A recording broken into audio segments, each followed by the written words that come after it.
Na odmaknjeni parceli pri Mirni na Dolenjskem stoji sodobna novogradnja, ki spoštljivo nadaljuje tradicijo prostora, kjer je nekoč že stala stara kmečka hiša. Nova hiša ni zasnovana kot glasna arhitekturna gesta, temveč kot zadržana, a jasna prisotnost v okolju, ki jo obdaja. Njena moč je prav v tem, da se z okolico ne primerja, ampak se z njo smiselno in spoštljivo povezuje.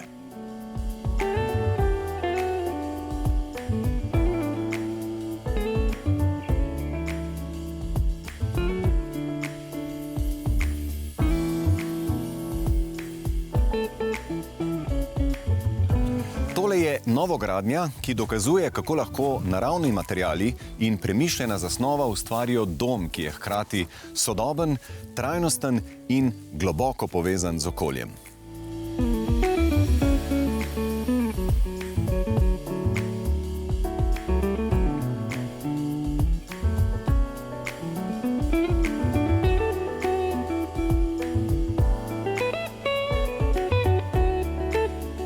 Katja in Mitja, živijo. Najprej prosim, če nam povesta, kaj je bilo tukaj prej in kakšna je osnovna zgodba tele zdaj čudovite hiše. Ja, na tem območju je bila že prej stala starejša hiša, ki smo jo na nek način morali podrediti, ker je bila v slabem stanju, ampak je bila prostorsko zelo dobro umeščena in smo za zasnovo nove hiše izkoristili ta potencial skupaj s pomožnim objektom Kozolca, ki je nekako formiral dostop do te parcele in smo na nek način to izkoristili kot najboljšo izhodišče za zasnovo nove hiše. Očitno je, da je hiša morala upoštevati nekako ta potencial okolice. To pomeni, da se je morala vklopiti v naravo. Ja, tu smo imeli res to prednost, da smo lahko prepoznali, kje je bila osnovna pozicija objekta, ki je bila malo manjša, ampak je spoštovala to krajino. Mogoče tudi zdaj se vidi, da nismo tako zelo tipično umestili hiše na vrh hriba, pa smo jo spustili malo nižje, ti daje to zavetje, potem smo pa ponovno odpirali proti vasi čez to okno, recimo, pa proti pogledu na cerkev. Verjetno je ravno odpiranje, kam bodo šli pogledi, bilo pomembno izhodišče oblikovanja prostora. Ja, na nek način smo želeli ohranjati to izhodišče stare hiše.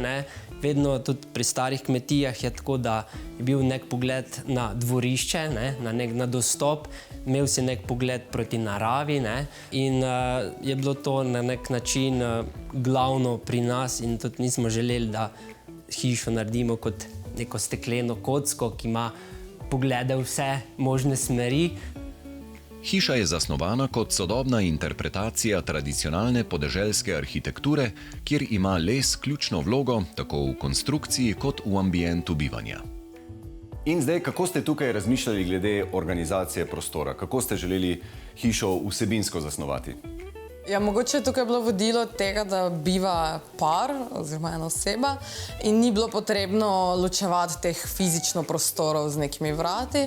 Tako smo v nek tak manjši volumen umestili samo ta servisni boks, ki na nek način loči bivalni prostor od spalnega, hkrati je pa to še vedno en prostor. Na tem boksu in nad spalnico pa smo umestili galerijo, ko pridejo v bistvu otroci pa vnuki na obisk, da imajo tudi nek prostor za spanje. Pa gremo kar gor v mansardo. Zelo zanimivo in zelo tako lahkotno zasnovana mansarda oziroma podstrešni prostor.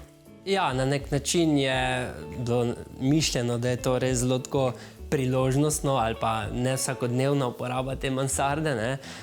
Zamišljen je bil en delovni kotiček, 2 ležišče in pa kot neka knjižnica, ki smo jo morali nekako s tem številom knjig smiselno umestiti in narediti nek ambient, ki bo povezoval ali pa...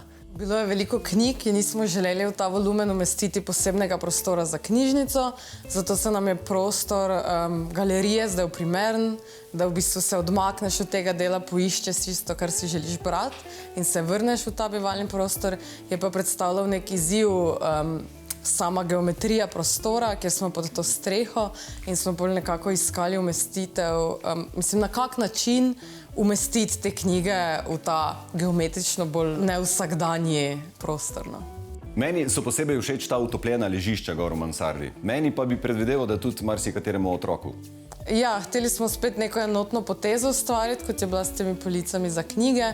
Smo jo formirali na koncu tega prostora in smo v bistvu utopili te jogije v filc, tak mizarski element, ki pa upodablja neko mehkobo in te vabi, da se tam uležeš, pa na nek način tudi družiš, ker si v bistvu v enem deliš to ležišče tudi s kom drugim, ne, ni vmes stene. In potem smo že tukaj pri materialih. Če je filc naravni material, očitno je, da tukaj prevladuje sicer glavni naravni material, to je pa les.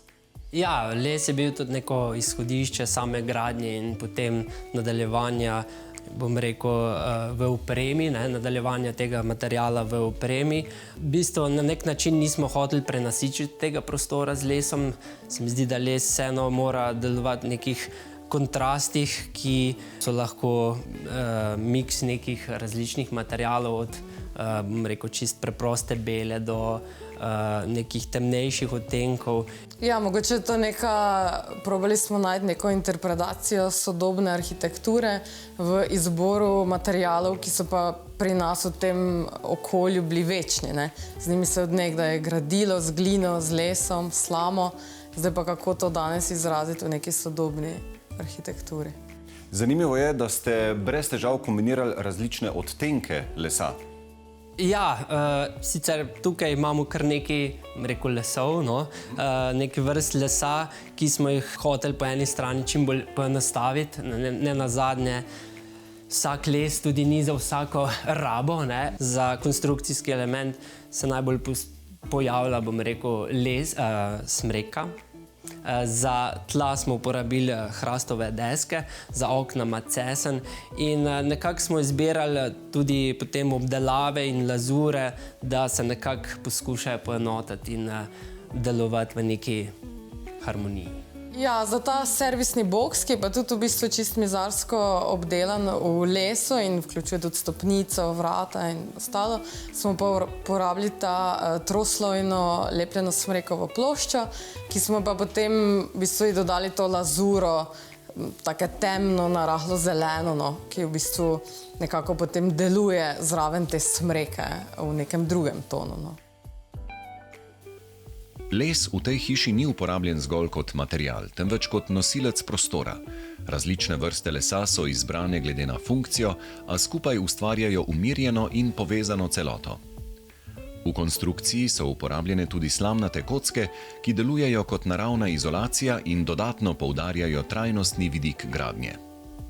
Tukaj smo želeli izpostaviti, kakšen je način gradnje oziroma kako je stena sestavljena. Spravo imamo ta ilovnativ met, ki je nanešen na trstiko, potem so te deske in se pravi ta slamnata kocka, ki je kot glavni izolativni material hiše. Na fasadi objekta so uporabljeni apneni, v notranjosti pa ilovnati ometi. In kaj stanovalci, kaj lastniki povedo o bivanju v tako zelo naravnem objektu? Imate to povratno informacijo? Ja, lastnica je prej živela v klasični izidani hiši s klasično izolacijo, tako da zdaj pravi, da se vsakodnevno občuti ta razlika bivanja z naravnimi materiali, ki so tukaj prisotni. Povejte mi še kaj o pohištvu in predvsem o kuhinji, ki se mi zdi zelo zanimiva. Ja, pohištvo smo načeloma oblikovali tako, kot smo oblikovali hišo. Vsak element načeloma je bil posebej sprojektiran. Zdaj ta servisni boks vsake strani nudi neko svojo funkcijo. Spalnice nudi omare, z vhodne strani kot neko garderobo in stopnišče v mansardo. Zdaj iz bivalnega dela pa nudi kuhinjo in ta, bom rekel, črni otok, ki je kot neka reinterpretacija stare črne kuhne in je nek tak težek element oziroma osrednji element tega bivalnega prostora. In zelo zanimiva izbira materijala pri tem kuhinjskem otoku. Kuhinjski pult je narejen iz jeklene plošče, ki se nadaljuje v kamin, ki smo ga sami oblikovali in je tudi prilagojen celoti tega otoka. To je super, ker izgleda vse skupaj kot en velik šporget, tako spominja malo po tej materialu. Tako je, ja, v bistvu tudi tako. Tu pa se nam skriva še eno presenečenje. Ja, televizija. Aha, in tukaj pol ambiente gledajo. Tako je. Pohištvo je zasnovano kot del arhitekture. Vsak element je prilagojen prostoru in načinu bivanja.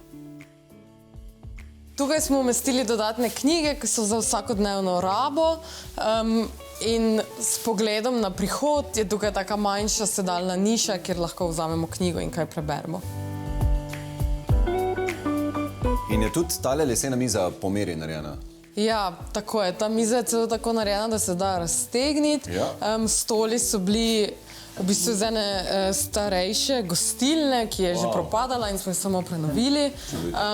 In tukaj smo umestili podobno sedalni kotiček, tako da ko jih je malo več, se lahko tudi tukaj pridružijo pri mizi.